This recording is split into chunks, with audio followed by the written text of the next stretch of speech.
சொல்லுங்க ஜி. மகாலட்சுமி தாயார் நம்ம வீட்ல இருக்காங்கன்னா என்னென்ன மாரி அறிகுறிகள்லாம் தெரியும்? யாரும் சொல்லாத ஒரு ரகசியம். பிரபஞ்சத்தோட கனெக்ட் ஆவாங்க.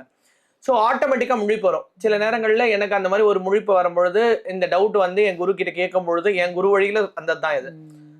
தூக்கம் வரல, போன் நோண்டியா இல்ல, தூக்கம் வரல எதனா யோசிச்சுட்டு இருந்தியா இல்ல. அப்படி லட்சுமி சொரூபமா மாறும் பொழுது கேட்டது கிடைக்கும், நினைச்சது நடக்கும், தொட்டது துலங்க சகலரும் சாதகமா மாறுவாங்க.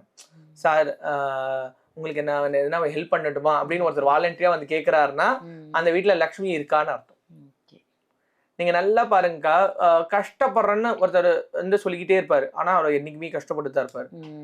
சோ கஷ்டமே இல்ல, நான் நல்லா தான் இருக்கேன். அதாவது வறுமையில இருந்தா கூட அந்த மிடுக்கு மாறாது. 4 பேர் நல்லா இருக்கணும், இல்ல ஒரே ஒரு நபர் நல்லா இருக்கணும். நம்மளால அவங்க மனசு புண்படக்கூடாது. யாராவது ஒருத்தர் தன்னோட நாவினால இன்னொருத்தவங்களை புண்படுற மாதிரி பேசிட்டாங்கனாலே அந்த இடத்துல லட்சுமி போயிடுவா. எதனாலன்னா சிருஷ்டி ஒளி எங்கள் சிருஷ்டி ஒளி, சிருஷ்டி ஒளி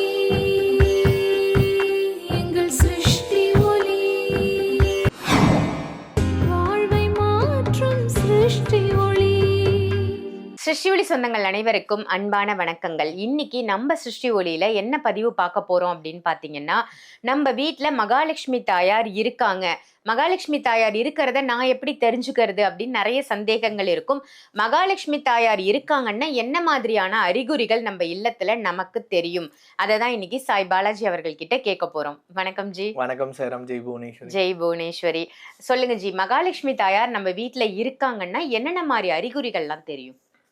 ஒரு வீட்டுல மகாலட்சுமி இருக்கிறாங்க அப்படின்னு சொன்னோம்னா அந்த வீட்டுல இருக்கக்கூடிய ஏதாவது ஒரு நபர் காலையில இந்த பிரம்ம முகத்துல ஆட்டோமேட்டிக்கா எழுந்துருவாங்க. தானாவே அலாரமே தேவையில்லை.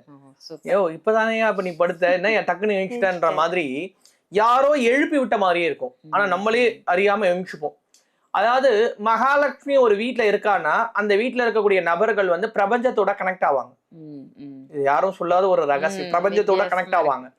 சோ ஆட்டோமேட்டிக்கா முழிப்பு வரும். சில நேரங்கள்ல எனக்கு அந்த மாதிரி ஒரு முழிப்பு வரும்பொழுது இந்த டவுட் வந்து என் குரு கிட்ட கேட்கும் பொழுது என் குரு வழியில வந்ததுதான் இது. தூக்கம் வரல, போன் நோண்டியா இல்ல, தூக்கம் வரல எதனா யோசிச்சுட்டு இருந்தியா இல்ல, தூக்கம் வரல. அதாவது ஒரு 2 மணி வரையும் நம்ம தூங்கல, ஆனா 4 மணிக்கு ஆட்டோமேட்டிக்கா முழிப்பு வந்துருது.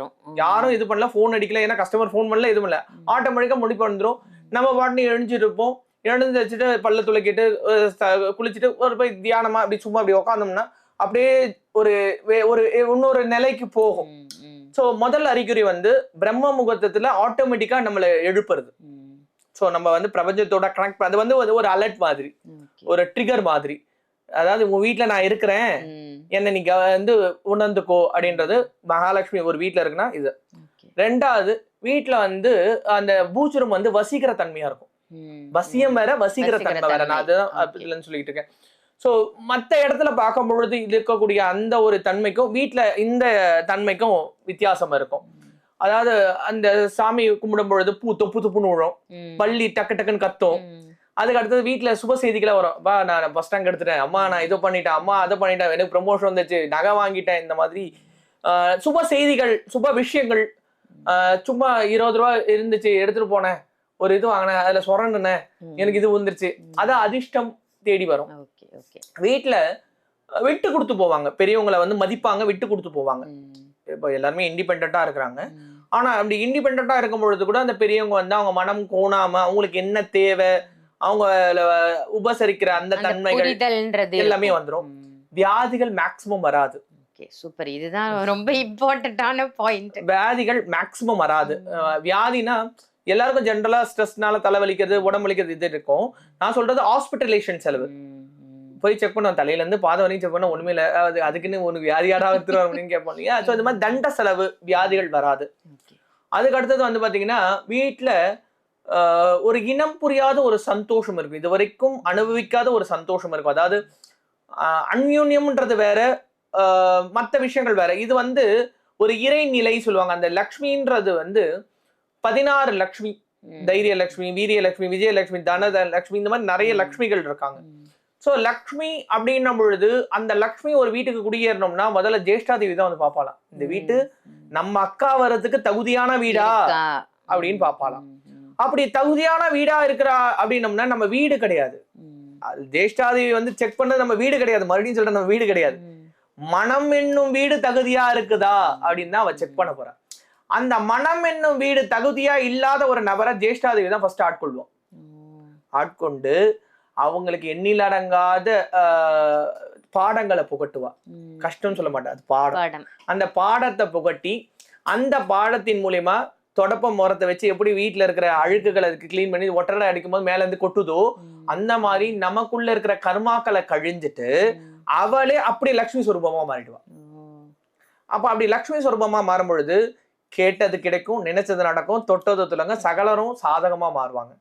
சார் உங்களுக்கு என்ன ஹெல்ப் பண்ணட்டுமா அப்படின்னு ஒருத்தர் வாலண்டியா வந்து கேட்கிறாருன்னா அந்த வீட்டுல லக்ஷ்மி இருக்கான்னு அர்த்தம். நீங்க நல்லா பாருங்கக்கா, கஷ்டப்படுறேன்னு ஒருத்தர் வந்து சொல்லிக்கிட்டே இருப்பாரு, ஆனா அவர் என்னைக்குமே கஷ்டப்பட்டு தான் இருப்பாரு. சோ கஷ்டமே இல்லை, நான் நல்லா தான் இருக்கேன். அதாவது வறுமையில இருந்தா கூட அந்த மிடுக்கு மாறாது, அப்படியே இந்த கம்பீரமா இப்படி உட்கார்றது, வண்டியில போறது வர்றது அப்படிலாம் இருப்பாங்க. எந்த வீட்டுல வந்து யாருக்குமே இல்ல, எதுவுமே இல்ல இல்லைன்னு சொல்லக்கூடாது. எப்பயுமே குறைவா இருக்கு வாங்கணும் அப்படின்னு தான் பேச்சு. அந்த அந்த நம்ம வீட்டுல எல்லாமே நிறைஞ்சிருக்குங்க அப்படின்னு எந்த வீட்டுல வருதோ அந்த வீட்டுல லக்ஷ்மி இருக்கான்னு அர்த்தம். கம்மியா இருக்கு வாங்கணும், வாங்கிடலாம், அதான் பிரச்சனை இல்லை, நான் 15,000 கட்டணும் கட்டிடலாம் நம்ம வீட்டுல அப்படின்னம்னா அந்த கான்பிடன்ஸ், அதுதான் தைரிய லட்சுமி. சோ ஒவ்வொரு லட்சுமிக்கும் ஒரு ஒரு தன்மை இருக்கு. ஒரு மனிதனோட தோற்றம் வசிக்கிற தன்மை. இப்போ நம்ம ஒரு அஞ்சனம் போட்டோம், இந்த அஞ்சனமே ஒரு வீட்டுக்கு போனோம்னா அந்த லட்சுமி அந்த வீட்டுல இருந்தாதான் அஞ்சனம் போகும், இல்லைன்னா போகாது. இந்த ஒவ்வொரு தெய்வத்துக்கும் ஒரு தன்மை. இப்ப திருப்பதி வெங்கடாஜலபதி, அந்த வெங்கடாஜலபதி எடுத்தீங்கன்னா லக்ஷ்மி கோவிச்சிட்டு பூமிக்கு வந்துட்டா, பூமியை தேடித்தானே அந்த வெங்கடாஜலபதி வராது. வராகரோட கோயில ஐயா உங்க கோயிலா இருந்தாலும் பரவாயில்ல, எனக்கு ஒரு 2 கொடுன்னு சொல்லி அவளை வந்து தன்னோட மார்பகத்துல, அதனாலதான் சொன்னேன் மனம் என்னும் வீடு சுத்தமா இருந்தாதான் லக்ஷ்மி இருப்பான். அந்த மனசு சுத்தம் வேணும். சோ வீடு எல்லாரும் என்ன பண்றாங்கன்னா வீடை நல்லா ப்ராப்பரா கிளீன் பண்ணி எல்லாரும் எல்லா விஷயத்தையும் பண்ணிட்டு எங்க வீட்டுல லக்ஷ்மி கடாட்சம் இல்லை, எங்க வீட்டுல வந்து லக்ஷ்மி தாண்டவம் இல்லைன்னு சொன்னோம்னா இந்த மனசுத்தம், அந்த மனசுத்தத்துக்கு என்ன பண்ண, தியானம் பண்றோம், இது பண்றோம், அது பண்றோம். நான் கோவிலுக்கு போறேங்க, தினமும் குளிக்கிறேன், பட்டடிக்கிறேன். அந்த பாபா படத்துல சொல்லுவாங்க 4 வேளை பூஜை பண்றேன், 5 வேளை இது பண்றேன். இது கிடையாது. பட்டை அடிக்கணும்னு அவசியம் கிடையாது, ருத்ராட்சம் போடணும்னு அவசியம் கிடையாது, கையில மோதிரம் இதெல்லாம் போடணும்னு அவசியம் கிடையாது. 4 பேர் நல்லா இருக்கணும், இல்ல ஒரே ஒரு நபர் நல்லா இருக்கணும். நம்மளால அவங்க மனசு புண்படக்கூடாது. யாராவது ஒருத்தர் தன்னோட நாவினால இன்னொருத்தவங்களை புண்படுற மாதிரி பேசிட்டாங்கனாலே அந்த இடத்துல லக்ஷ்மி போயிடுவா. எதனாலன்னா எந்த வீட்டுல பெண் அழாம சிரிக்கிறாளோ, அது குழந்தையா இருக்கட்டும், மனைவியா இருக்கட்டும், தாயா இருக்கட்டும், அது யாரா வேணா இருக்கட்டும், அந்த வீட்டுல அந்த பெண் அழுதுட்டாலே அந்த வீட்டை விட்டு லக்ஷ்மி போயிடுவா. அந்த வீட்டுல லக்ஷ்மி நிக்கவே மாட்டா, என்னைக்குமே நிக்க மாட்டா. பெண் அழக்கூடாது. எதுக்கத்தாலும் சில பேர்லாம் தொட்டதுக்கெல்லாம் குத்து வந்து அழுதுகிட்டே இருப்பாங்க, அந்த வீட்டுல லக்ஷ்மி நிக்கவே மாட்டான். ஆணும் அழக்கூடாது. எதனால ஆண் அழக்கூடாதுன்னா, ஒரு ஆண் அப்படின்றது உங்களுக்கு வந்து பாத்தீங்கன்னா அரசாட்சி அப்படின்ற பெண் அரசாட்சின்னு ஒண்ணு இருக்கு. சிதம்பரமா மீனாட்சியா அப்படின்னு கேட்பாங்க. மீனாட்சி வந்து இதுதான். ஆனா ஒரு பெண்ணோட கையில தான் ஒரு ஆணோட வாழ்க்கையே இருக்கு. ஒரு பெண்ணு நினைச்சா களிமண் மாதிரி அவனை உருட்டி மேல ஒரு பொம்மையாக்கி அது தெய்வ விக்கிரமாவும் ஆகலாம், கேலி பண்ணக்கூடிய ஒரு இதுவா மாத்திர பானையா மாத்திரம் எப்படி வேணா மாத்தலாம். சோ வீட்டுல லக்ஷ்மி இருக்குன்னா நான் சொன்ன இந்த அறிகுறிகள் எல்லாம் மெயினா இருக்கும். நிறைய பழங்கள் வரும் வீட்டுல, பூக்கள் பூக்கும். இது ஜென்ரலா தானே ஃபீட் பண்ணாவே வருமே அப்படின்னம்னாலும் தண்ணியே ஊத்தாத இடத்துல கூட நல்லாவே செழிப்பா இருக்கும். அந்த வீடு வந்து நல்லா செழுமையா இருக்கும். அந்த வீட்டுல இருக்கலாமா, அந்த நறுமணம் இருந்துகிட்டே இருக்கும், ஏதாவது ஒரு நறுமணம் இருந்துகிட்டே இருக்கும். இதெல்லாமே அறிகுறி லக்ஷ்மி இருக்கிறது. சூப்பர். லக்ஷ்மி தேவி தாயார் வீட்டுல இருப்பதற்கு என்னென்ன மாதிரி அறிகுறிகள் நமக்கு தெரியும் அப்படின்னு ரொம்ப ஒரு அற்புதமான பதிவா கொடுத்ததற்கு நன்றிஜி. இந்த பதிவு உங்க எல்லாருக்கும் பயனுள்ள பதிவா இருந்தா இதை மற்றவங்களுக்கும் ஷேர் பண்ணுங்க. மறக்காம சிருஷ்டி ஒளியை ஒரு முறையாவது விசிட் பண்ணுங்க. நிறைய பரிகார பூஜை பொருட்கள் நம்ம கடையில இருக்கு. உங்களுக்கு என்ன தேவையோ அதை நீங்க வாங்கிக்கலாம். அதே மாதிரி நம்மளுடைய வெப்சைட் www.srishtioli.com விசிட் பண்ணாலும் உங்களுக்கு தேவையான நிறைய பரிகார பூஜை பொருட்களை நீங்க பர்ச்சேஸ் பண்ணிக்க முடியும். இதே மாதிரி வேற ஒரு நல்ல நிகழ்ச்சியில உங்க எல்லாரையும் சந்திக்கின்றேன். நன்றி, வணக்கம். சிருஷ்டி ஒளி.